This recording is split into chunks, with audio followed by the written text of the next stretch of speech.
Minasan konnichiwa. Goody Rita desu. Konkai wa Arabama Monogatari no Dai 8 Shodesu. Sorry wa yomi sosmete ikamoshu.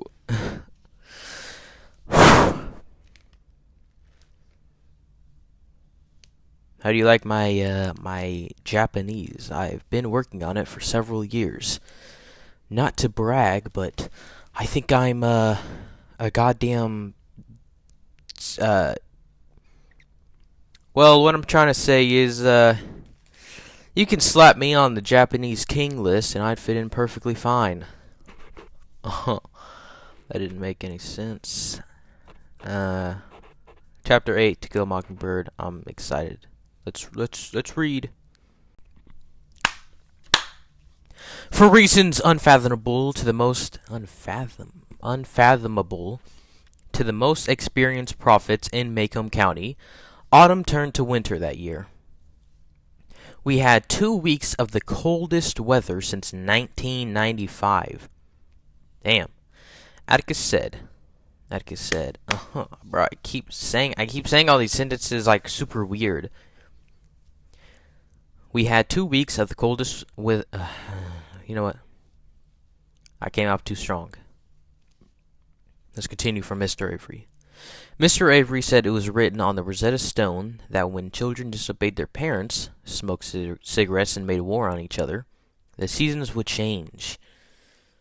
Yeah, but like Jim is not smoking a fucking blunt. Flipping blunt, bruh.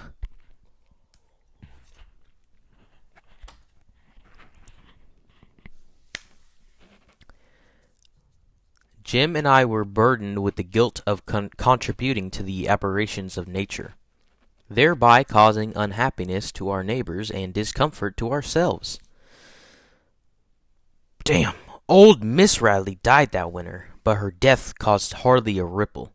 The neighborhood seldom saw her, except when she watered her Candace. Jim and I decided that Boo had got her at last. But when Atticus returned from the Radley house and said she died of natural causes, to our disappointment. Man, I did not expect a death this soon. And this absolutely has like zero impact, I think, so far. I don't know. Ask him, Jim whispered. You ask him. You're the oldest. That's why you ought to ask him. Atticus, I said, did you see Mr. Arthur? Atticus looked sternly around his newspaper at me. I did not. Jim restrained me from further questions. He said Atticus was still treacherous about us in the Radleys, and it wouldn't do to push him any. I'm recording this right when I get home from school, spelled SKOLZ. So, you know, kind of.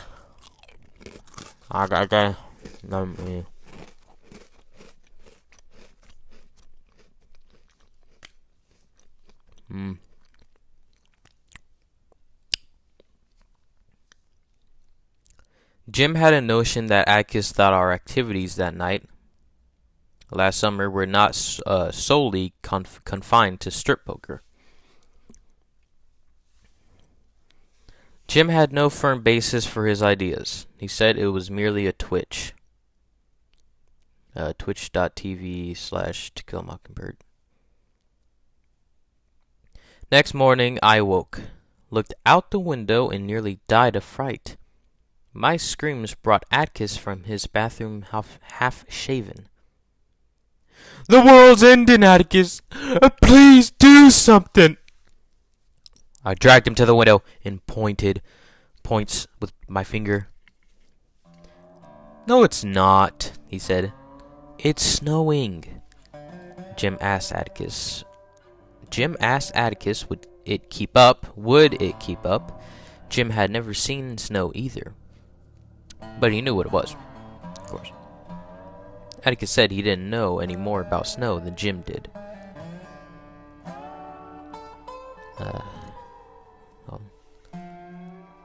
Okay, I guess Atticus is saying this. I think, though, if it's watery like that, it'll turn to rain.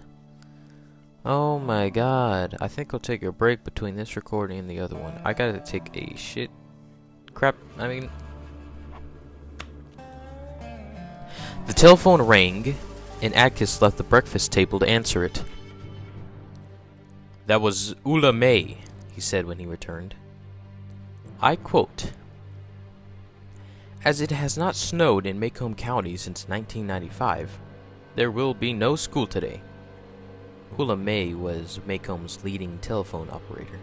She was entrusted with issuing public announcements, wedding invitations, setting off the fire siren, and giving first aid instructions when Dr. Reynolds was away. Dr. Ryan Reynolds. When Atticus finally called us to order and bade? Oh, what? Is it bid or bade? Oh no. Bade us to look at our plates instead of out the windows, Jim asked. How do you make a snowman? I haven't the slightest idea, said Atticus. I don't want you all to be disappointed, but I doubt if there'll be enough snow for a snowball even. Damn. Calpurnia came in and said she thought it was sticking. What? When we ran to the backyard, it was covered with a feeble layer of soggy snow. That is goddamn disgusting. We shouldn't walk about in it, said Jim. Look, every step you take's wasting it. I looked back at my mushy footprints. Jim said if we waited until it snowed some more, we could scrape it all up for a snowman. Ew! I stuck out my tongue and caught a fat flake. It burned. I'm about to throw up. This is so gross.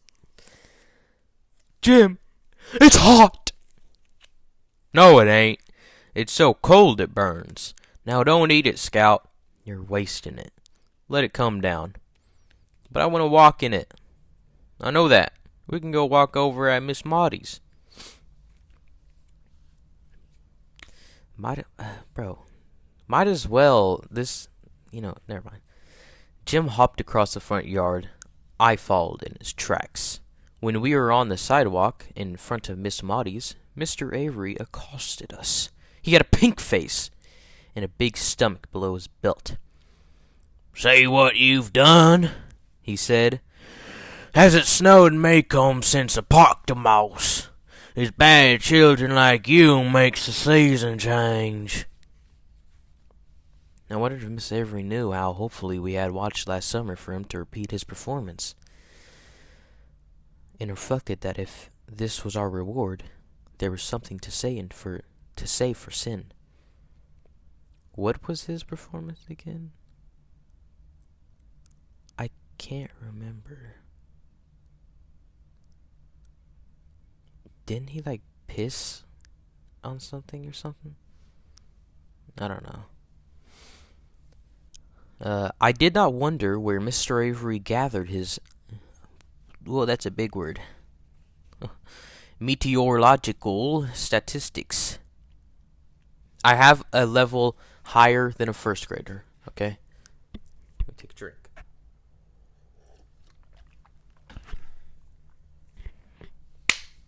They came straight from the Rosetta Stone. Yeah. Jim Finch. You, Jim Finch. You. Miss Maudie's calling you, Jim. You all stay in the middle of the yard. There's some thrift buried under. Who is saying this? I think that's Miss Maudie. Well, I'm going to go to the next page anyway. You all stay in the middle of the yard. There's some thrift buried under the snow near the porch. Don't step on it.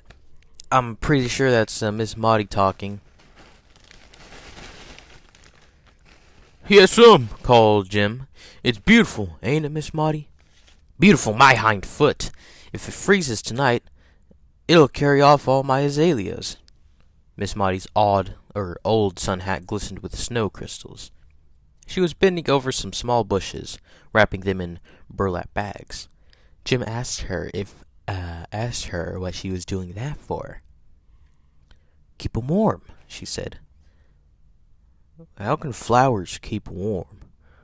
They don't circulate. I cannot answer that question, Jim Finch. All I know is that if it freezes tonight, these plants will freeze. So you cover 'em up. Is that clear? Yes, sir, Miss Maudie. What, sir? What, sir? Oh, what? I thought that was like. I thought he was like saying yes. In like comma, Miss Maudie. Let me redo that. Yes, Miss Maudie. What, sir? Could Scout and me borrow some of your snow? Heavens alive! Take it all! There's an old patch basket under the house. Haul it off in that. Miss Maudie's eyes narrowed. Jim Finch, what are you going to do with my snow? You'll see, said Jim. And we transferred as much snow as we could from Miss Maudie's yard to ours. A slushy operation. Ew.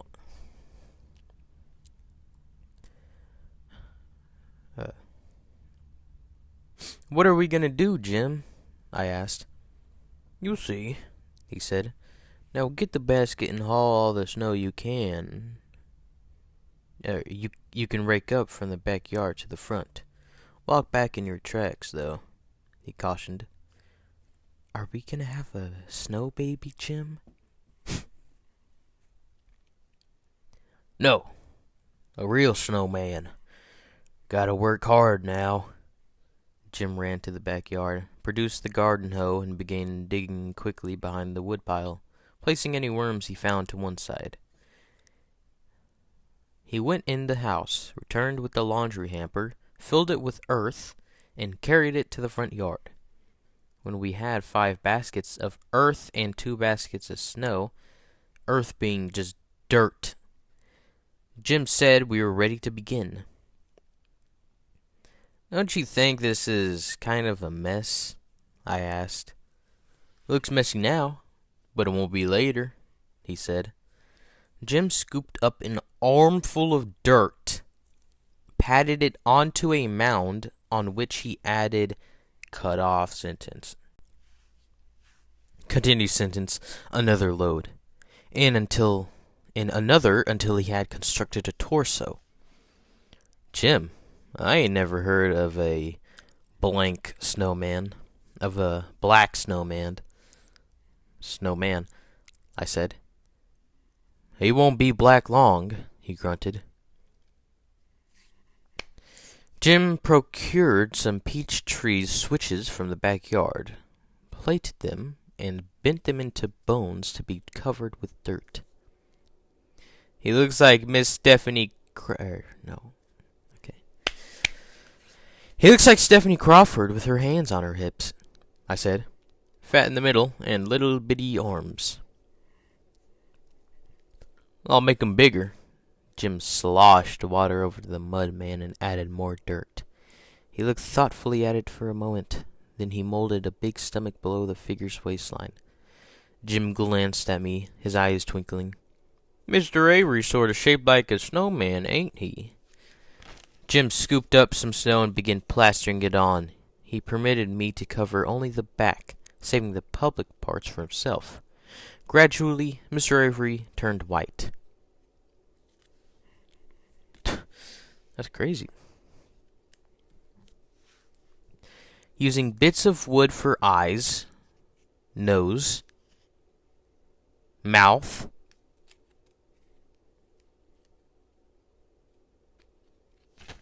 and buttons.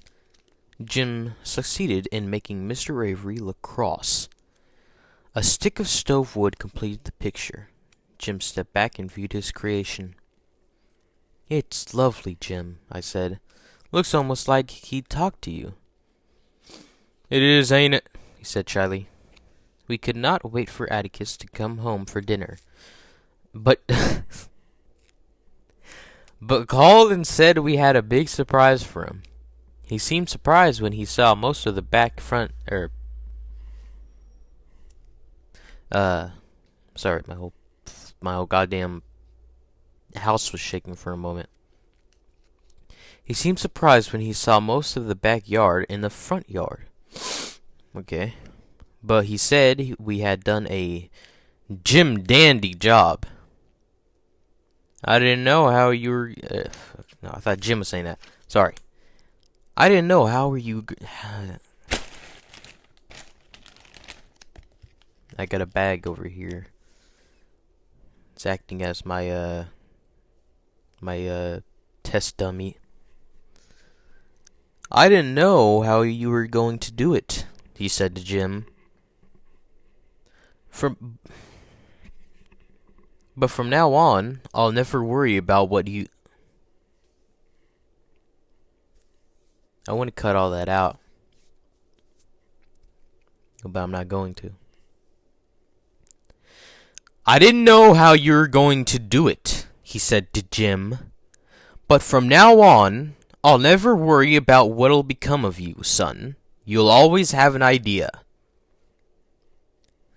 Jim's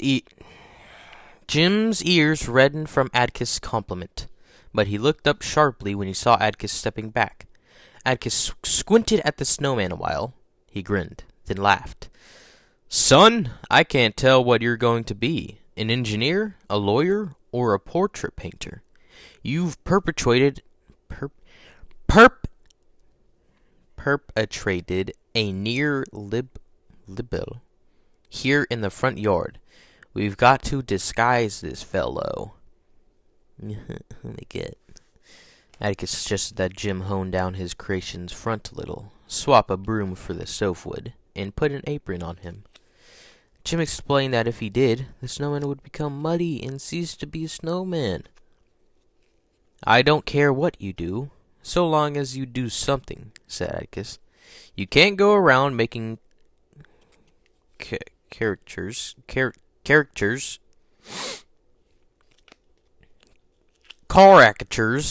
You can't go around making caricatures of the neighbors." "Ain't a caricature," said Jim. "It looks just like 'em." "Mr. Avery might not think so." "I know what," said Jim. He raced across the street, disappeared into Miss Maudie's backyard, and returned triumphant. He stuck her sun hat on the snowman's head and jammed her hedge clippers into the crook of his arm. Atticus said that would be fine. I hope y'all didn't hear that. Miss Maudie opened her front door and came out on the porch. She looked across the street at us. Suddenly, she grinned. "Jim Finch," she called. "You devil, bring me back my hat, sir." Wiggles my finger in the air. Jim looked up at Atticus, who shook his head. "She's just fussing," he said. "She's really impressed with your accomplishments." Atticus strolled over to Miss Maudie's sidewalk, where they were engaged in an arm-waving conversation. Yes, I love whenever I walk up to my friends in school and we just kind of we talk through our arm waves. I actually have something like echolocation, where if I wave my arm, it sends vibrations in the air, and that's how I talk. That's how I get picked up. I get picked on. Whenever I answer a question in school, I raise my hand, and then I twiddle my fingers around, and the answer just poofs on the dry erase board.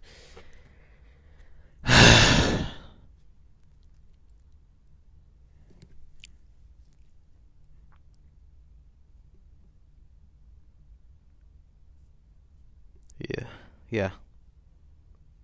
Yeah. I want to eat mac and cheese, man. I like chicken patties, but I don't like mac and cheese. It's just way better. And chicken tenders, like, come on, man. My mic is in the way.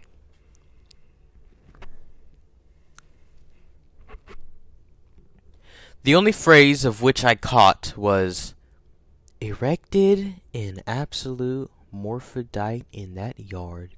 Exclamation point. Atticus, you'll never raise 'em. You'll never raise 'em.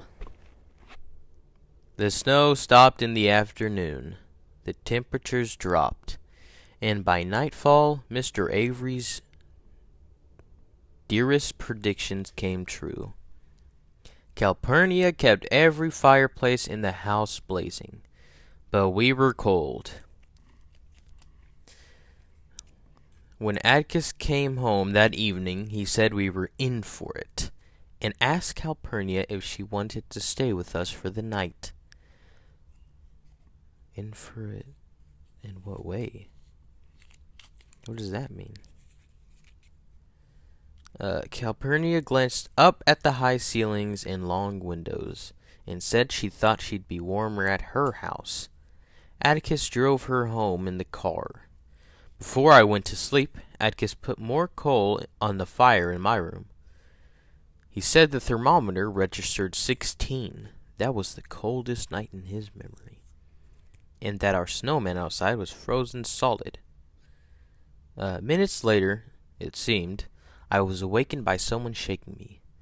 Atticus's overcoat was spread across me. Is it morning already? Baby, get up. Atticus was holding out my bathrobe and coat. Put your robe on put your robe on first, he said. Jim was standing beside Atticus, groggy and tousled. Tussled?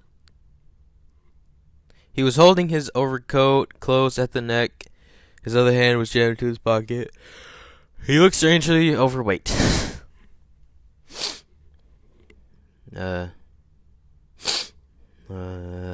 Hurry, hon, said Atticus.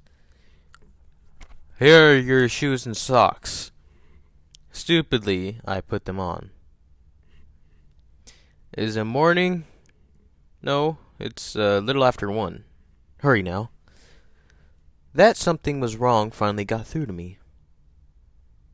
What's the matter? By then, he did not have to tell me. Just as the birds know where to go when it rains, I knew when there was trouble in our street. Soft taffetia-like sounds and muffled scurrying sounds filled me with helpless dread. Whose is it? Miss Maudie's, hun, said Atticus gently. At the front door, we saw fire spewing from Miss Maudie's dining room windows. As if to confirm what we saw, the town fire siren wailed up the scale to a treble pitch and remained there, screaming. It's gone, ain't it? Moaned Jim. I expect so, said Atticus. Now listen, both of you. Go down and stand in front of the Radley place. Keep out of the way, do you hear? See which way the wind's blowing? Oh, said Jim. Atticus, reckon we ought to start moving the furniture out? Not yet, son. Do as I tell you. Run now. Take care of Scout, you hear? Don't let her out of your sight.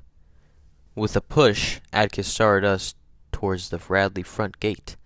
We stood watching the street fill with men and cars while fire silently devoured Miss Maudie's house. Why don't they hurry? Why don't they hurry? Muttered Jim. We saw why. The old fire truck, killed by the cold, was being pushed from town by a crowd of men. When the men attached its hose to a hydrant, The hose burst and water shot up, tinkling down the pavement. Oh, Lord, Jim. Jim put his arm around me. Hush, Scout, he said. It ain't time to worry yet. I'll let you know when. The men of Maycomb, in all degrees of dress and undress, took furniture from Miss Maudie's house to a yard across the street. I saw Atticus carrying Miss Maudie's heavy oak rocking chair, and thought it sensible of him to save what she valued most. Sometimes we heard shouts. Then Mr. Avery's face appeared in an upstairs window. He pushed a mattress out the window onto the street, and threw down furniture until men shouted, Come down from there, Dick! The stairs are going! Get out of there, Mr. Avery! Mr. Avery began climbing through the window. Scout, he's stuck, breathed Jim. Oh, God. Well, it is, currently 3:18 a.m., Yes, and I've recorded those other commentary lines whenever it's still light outside, so, yeah. Hey, but does the grind stop? No. Let's get into it. Mr. Avery was wedged tightly in the burning house, because he's so fucking fat, I guess, or flippin' fat, I guess. I buried my head under Jim's arm and didn't look back until Jim cried, He's got loose, Scout. He's all right. I looked up to see Mr. Avery cross the upstairs porch. He swung his legs over the railing and was sliding down a pillar when he slipped. He fell, yelled, and hit Miss Maudie's shrubbery. Man, old folk, they hit hard. I'm Googling what Mr. Avery looks like in the movie. Damn. That is a big snowman. Okay, Mr. Avery in the movie doesn't look like a gigantic beast of flesh and fat. Not like they describe him in the movie. What the fuck? Your flip? What the flip? What the flip? But he does look moderately big. I would know if they actually gave me a full goddamn shot of him. I'm going to be watching the movie whenever I finish the book on my YouTube channel. So you'll get a full, maybe 2-hour review. Let's continue.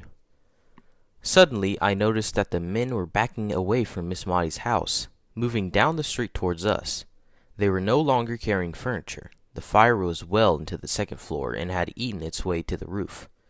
Window frames were black against a vivid orange center. Jim, it looks like a pumpkin. Cut off. Scout, look! Points with my finger. Smoke was rolling off our house and Miss Rachel's house like fog off a riverbank, and men were pulling hoses towards them. Behind us, the fire truck from Abbottsville screamed around the curve and stopped in front of our house. What? Did they get reinforcement from like a whole other town? Oh, their county. That book, ... I said. What? Said Jim. That Tom Swift book. It ain't mine. It's Dill's. Don't worry, Scout. It ain't time to worry yet, said Jim. He pointed. Look a-yonder. In a group of neighbors, Atticus was standing with his hands in his overcoat pockets. He might have been watching a football game. Miss Maudie was beside him. This man is watching a football game while his friend and neighbor's house is burning to just nothing. It's burning all the way down, and it's just going to be overgrown. Nature's just going to overgrow it, and it's going to be gone forever. I mean, you'll see in the other pages, Miss Maudie does not give a care. But, boy, that is just such a Sigma move. Yeah, just watch a football game. See there, he's not worried yet, said Jim. Why ain't he on top of one of the houses? He's too old. He'd break his neck. You think we ought to make him get our stuff out? Let's don't pester him. He'll know when it's time, said Jim. The Abbotsville fire truck began pumping water on our house. A man on the roof pointed to places that needed it most. I watched our absolute morphodite go black and crumble.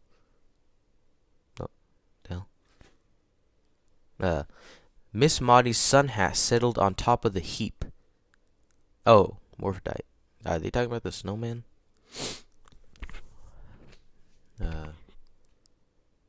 I could not see her hedge clippers. In the heat between our house, Miss Rachel's and Miss Maudie's, the men had long ago shed coats and bathrobes. They worked in pajama tops and nightshirts stuffed into their pants, but I became aware that I was slowly freezing where I stood. Jim tried to keep me warm, but his arm was cut off. Sorry, my mic seems farther away. I'm trying not to just put it up against my mouth. Continue sentence, not enough. I pulled free of it and clutched my shoulders. By dancing a little, I could feel my feet. Y'all can't go in a house or something? Like some other house? Just get somewhere where it's not freezing? What the flip? Another fire truck appeared and stopped in front of Miss Stephanie Crawford's. There was no hydrant for another hose. The men tried to soak her house with hand extinguishers. That's bad. Oh shit. Miss Maudie's tin roof quelled the flames. Roaring, the house collapsed. Fire gushed everywhere, followed by a flurry of blankets from men on top of the adjacent houses, beating out sparks and burning chunks of wood. Damn. It was dawn before the men began to leave. First one by one, then in groups. They pushed the Maycomb fire truck back to town. Whoops. The Abbotsville truck departed. The third one remained. We found out next day that it came from Clark's Ferry, 60 miles away. This town is so goddamn poor. Okay, that was me. I'm sorry. I'm just saying, man. Jim and I slid across the street. Miss Maudie was staring at the smoking black hole in her yard, and Atticus shook his head to tell us she did not want to talk. It's like a whole. It's saying that like a meteor came down and blew up her house. He led us home, holding onto our shoulders to cross the icy street. He said Miss Maudie would stay with Miss Stephanie for the time being. Anybody want some hot chocolate? He asked. I shuddered when Atticus started a fire in the kitchen stove. As we drank our coca. Is it coca? Coca. I think I said it right. I think it's coca. Like coca? Cabba from Dragon Ball Z. I noticed Atticus looking at me. First with curiosity, then with sternness. I thought I told you and Jim to stay put, he said. Why, we did, we stayed cut off. Then whose blanket is that? Blanket? Yes, ma'am, blanket. It isn't ours. I looked down and found myself clutching a brown woolen blanket. Woolen. I was wearing around my shoulders. Squaw? I gotta take a crap, man. Squaw? I don't know. Fashion. Atticus, I don't know, sir. ... I cut off. I turned to Jim for an answer, but Jim was even more bewildered than I. Points to myself. He said he didn't know how it got there. We did exactly as Atticus had told us. We stood down by the Radley gate away from everybody. We didn't move an inch. Jim stopped. Mr. Nathan was at the fire, he babbled. I saw him. I saw him. He was tugging that mattress. Atticus, I swear. That's all right, son. Atticus grinned slowly. Looks like all of Maycomb was out tonight, in one way or another. Here, I'm just gonna cut off right here. My nose, man, stuffed up. Continue. Jim, there's some wrapping paper in the pantry, I think. Go and get it, and we'll cut off. Atticus, no, sir! Jim seemed to have lost his mind. He began pouring out our secrets right and left in total disregard for my safety, if not for his own. Omitting nothing.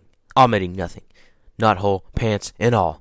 Mr. Nathan put cement in the tree, Atticus, and he did it to stop us finding things.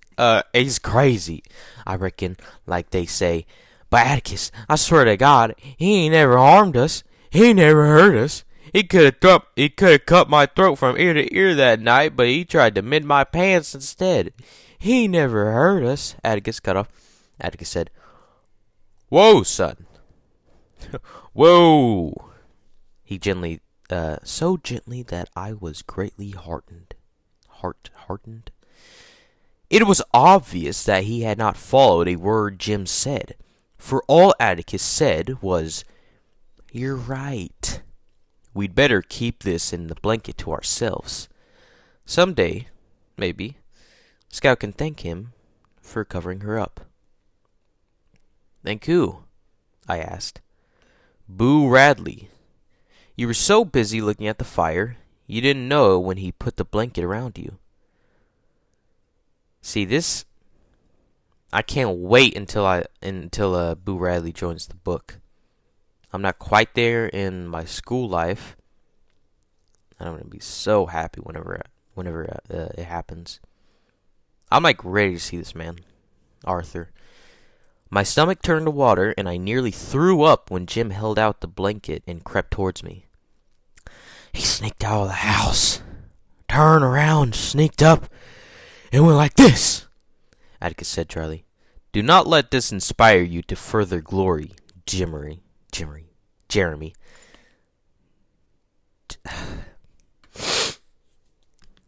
Damn it." Jim scowled. "I ain't gonna do anything to him."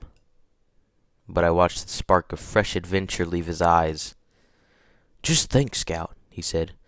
"If you just turned around, you'd have seen him. Calpurnia woke us up. Oh. Okay, a little time skip here now. Calpurnia woke us at noon. Atticus had said he need not to go to school that day. Oh, Atticus said we need not to go to school that day. We'd learn nothing after no sleep. Calpurnia said for us to try and clean up the front yard. Can Atticus even do that, bro, with the limited knowledge that these kids have? No, we'll just keep him home from school in the 2nd grade, but they still don't learn how to read and write. My nose, bro.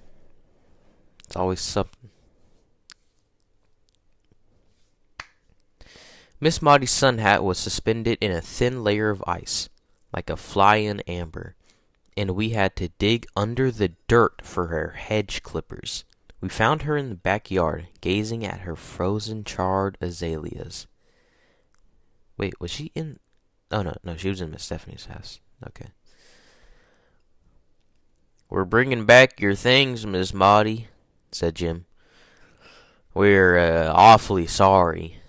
Miss Maudie looked around, and the shadow of her old grin crossed her face. "Always wanted a smaller house, Jim Finch. Gives me more yard. Just think, I'll have more room for my azaleas now." "You ain't grieving, Miss Maudie?" I asked, surprised. Atticus said her house was nearly all she had. Yeah, okay. Bro, my pages, man. What the fuck? Flip. He keeps cutting them off. What the hell? Okay. Grieving child? Why, I hated that old cow barn. Thought of setting fire to it 100 times myself. Except they'd lock me up. But, cut off. Don't you worry about me, Jean Louise Finch. There are ways of doing things you don't know about. Why, I'll build me a little house and take me a couple of roomers, and gracious, I'll have the finest yard in Alabama. I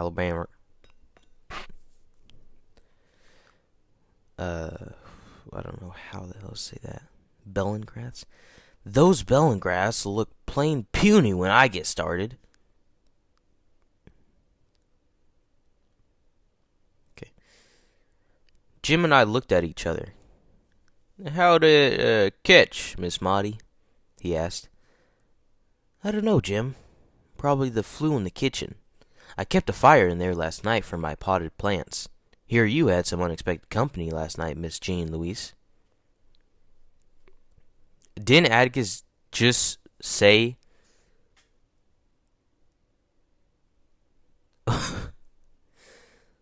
Okay. How do you know?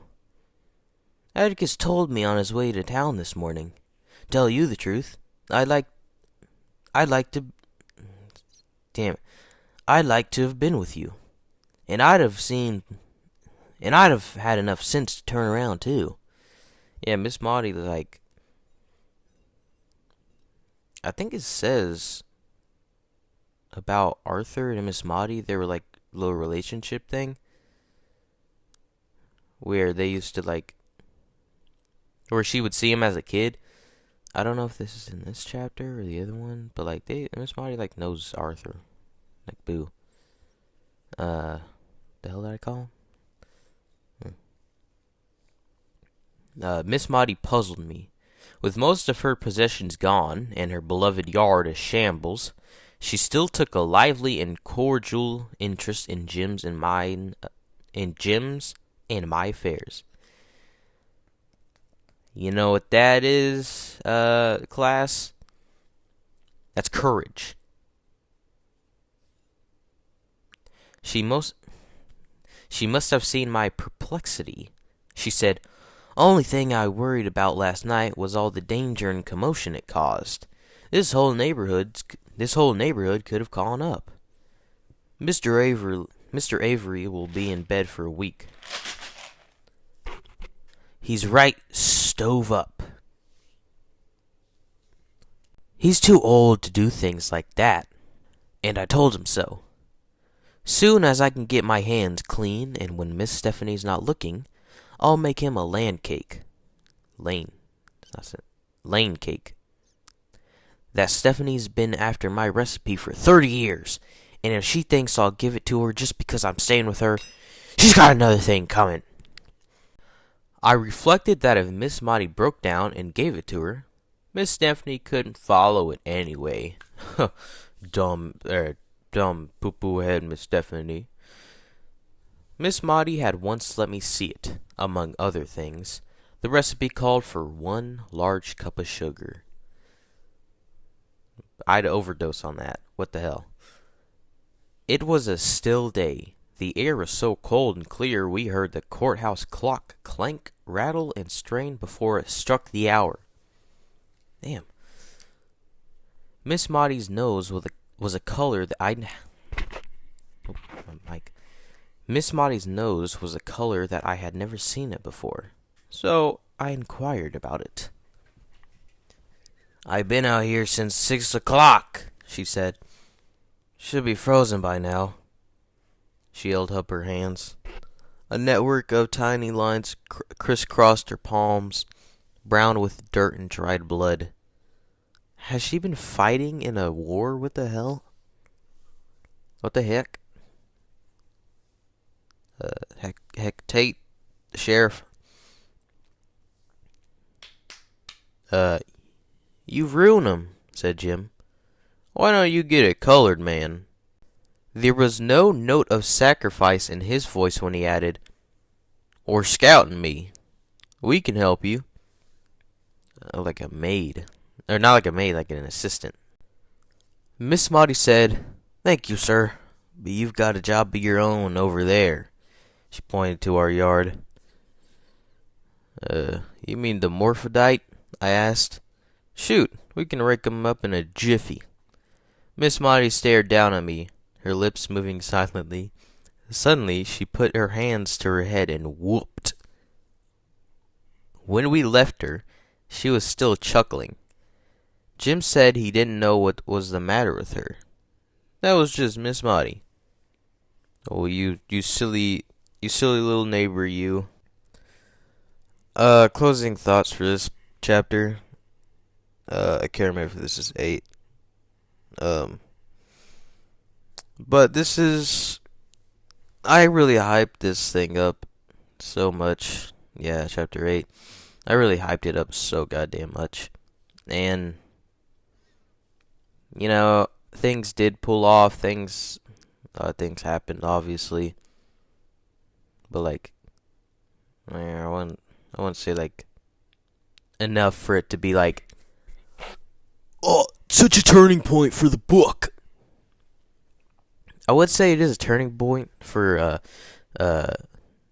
Boo, Radley, Arthur. I'm just gonna call him Arthur from now on. It's just like stupid. I don't want to call him Boo.